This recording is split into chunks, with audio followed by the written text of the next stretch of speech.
नमस्कार। आज के इस विश्लेषण में हम सीधे बायोलॉजी के दिल में उतरने वाले हैं।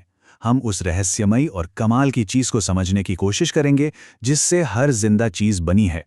तो चलिए इस सबसे बुनियादी सवाल से शुरू करते हैं। सदियों से साइंटिस्ट्स और फिलोसोफर्स इस सवाल पर सोचते आए हैं और इसका जवाब हमें एक ऐसी माइक्रोस्कोपिक दुनिया में ले जाता है जो हमारी आंखों से पूरी तरह छिपी हुई है। एक ऐसी दुनिया जिसकी किसी ने कल्पना भी नहीं की थी। अच्छा, तो इसे सिर्फ कहने की बजाय चलिए अपनी आंखों से देखते हैं ना। सोचिए कि हम एक बहुत ही आसान सा एक्सपेरिमेंट कर रहे हैं।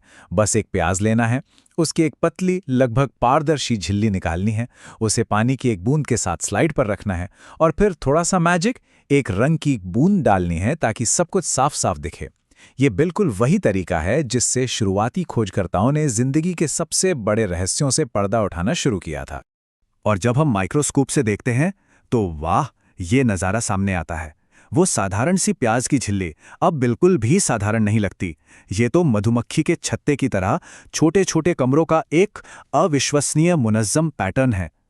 जरा सोचिए, ये एक पूरी दुनिया है जो हमारी नंगी आंखों को कभी दिखाई ही नहीं देती थी। और ये सिर्फ एक खूबसूरत पैटर्न नहीं था। ये खोज भले ही छोटी लगे, लेकिन यकीन मानिए, साइंस की हिस्ट्री में ये एक भूचाल की तरह थी। इसने बायोलॉजी को देखने और समझने का हमारा नजरिया हमेशा हमेशा के लिए बदल दिया। अब इस कहानी की शुरुआत बड़ी दिलचस्प है। चलिए 1665 में वापस चलते हैं। रॉबर्ट हुक नाम के एक साइंटिस्ट थे और उन्होंने अपने खुद के बनाए माइक्रोस्कोप से कॉर्क का एक छोटा सा टुकड़ा देखा। उन्होंने वही छोटे छोटे कमरे देखे और उन्हें लैटिन शब्द सेला के आधार पे सेल नाम दिया, जिसका मतलब होता है एक छोटा कमरा। और कमाल की बात है, ये नाम आज तक चल रहा है। हुक की खोज तो बस शुरुआत थी। जरा इस कमाल की टाइमलाइन पर नजर डालिए। 1674 में ल्यूवेनहॉक ने और बेहतर माइक्रोस्कोप से तालाब के पानी में तैरती नन्ही नन्ही जिंदा सेल्स देखी, एक पूरी नई दुनिया। फिर 1831 में रॉबर्ट ब्राउन ने सेल के अंदर एक जरूरी हिस्सा न्यूक्लियस यानी उसके कंट्रोल सेंटर को खोजा। 1839 में पुरकिंजे ने सेल के अंदर के लिक्विड को प्रोटोप्लाज्म नाम दिया और आखिर में 1855 में विर्चो ने एक क्रांतिकारी आइडिया दिया कि सारी सेल्स पहले से मौजूद सेल से ही बनती हैं। इस एक बात ने सब कुछ बदल दिया। इस बढ़ती हुई समझ से एक और कमाल की बात पता चली कि जीवन दो मुख्य तरीकों से मौजूद है। कुछ जीव जैसे अमीबा और बैक्टीरिया एक कोशिकीय यानी यूनिसेल्युलर होते हैं। सोचिए, एक अकेली सेल ही पूरा जीव है। वो खाती है, चलती है, प्रजनन करती है, सब कुछ खुद ही। और दूसरी तरफ हैं फंगस, पौधे और हम जैसे जानवर जो बहुकोशिकीय यानी मल्टीसेल्युलर हैं। हम खरबों सेल से बने हैं जो एक विशाल टीम की तरह अलग अलग काम करने के लिए मिलकर काम करती हैं। तो अगर हम खरबों सेल्स की एक टीम है, तो क्या सभी सेल्स एक जैसी दिखती हैं? बिल्कुल नहीं। एक सेल का आकार और उसकी बनावट सीधे सीधे उसके काम से जुड़ी होती है। इस नर्व सेल को देखें। इसकी लंबी तार जैसी बनावट मैसेज को लंबी दूरी तक बिजली की रफ्तार से भेजने के लिए एकदम परफेक्ट है, जैसे हमारे शरीर का अपना इंटरनेट। और ये स्लाइड इसी स्पेशलाइजेशन को बहुत अच्छे से दिखाती है। इंसानी शरीर में सेल्स की एक अविश्वसनीय वैरायटी है। चिकनी muscle cells, blood cells, bone cells, fat cells, हर एक का आकार उसके काम के हिसाब से होता है। ये रूप और काम का तालमेल ही है जो मल्टीसेल्युलर लाइफ को इतना कॉम्प्लेक्स और अद्भुत बनाता है। इन सभी खोजों ने मिलकर बायोलॉजी के एक फाउंडेशनल पिलर को जन्म दिया, सेल थियरी। इसे आप बायोलॉजी के 3 गोल्डन रूल्स की तरह समझ सकते हैं।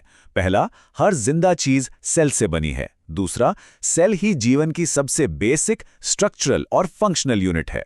और तीसरा, जैसा कि विर्चो ने बताया, नई सेल्स हमेशा मौजूदा सेल्स के बंटवारे से ही बनती हैं। कोई जादू नहीं, सिर्फ बायोलॉजी।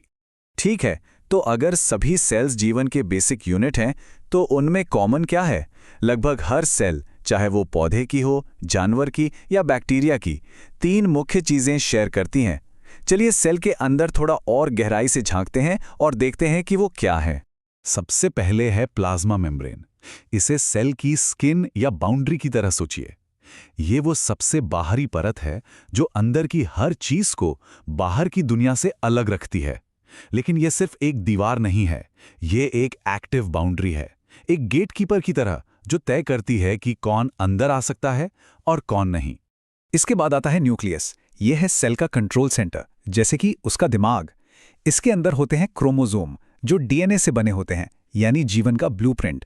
यही डीएनए सेल को बनाने और चलाने के लिए सारी जरूरी जानकारी रखता है और सेल की सभी केमिकल एक्टिविटीज को डायरेक्ट करता है। मतलब यही बॉस है। और आखिर में है साइटोप्लाज्म। ये वो जेली जैसा लिक्विड है जो मेम्ब्रेन और न्यूक्लियस के बीच की हर जगह को भरता है। इसे सेल के बिजी फैक्ट्री फ्लोर की तरह मान सकते हैं। यहीं पर सेल का सारा काम होता है, जिसमें खास काम करने वाले छोटे छोटे हिस्से भी होते हैं जिन्हें ऑर्गेनेल्स कहते हैं। हालांकि उन 3 चीजों में समानता है, पर सारी सेल्स एक जैसी नहीं बनी होती। जीवन के पेड़ में सेल्स के बीच सबसे बड़ा बंटवारा प्रोकैरियोटिक और यूकैरियोटिक का है। प्रोकैरियोटिक सेल्स जैसे बैक्टीरिया ज्यादा पुरानी और सिंपल होती हैं, उनका डीएनए बस सेल में तैरता रहता है। वहीं यूकैरियोटिक सेल्स, जो पौधों, जानवरों और फंगस में मिलती हैं, ज्यादा एडवांस्ड और कॉम्प्लेक्स होती हैं, जिनमें एक असली न्यूक्लियस और झिल्ली से बंधी दूसरी संरचनाएं भी होती हैं।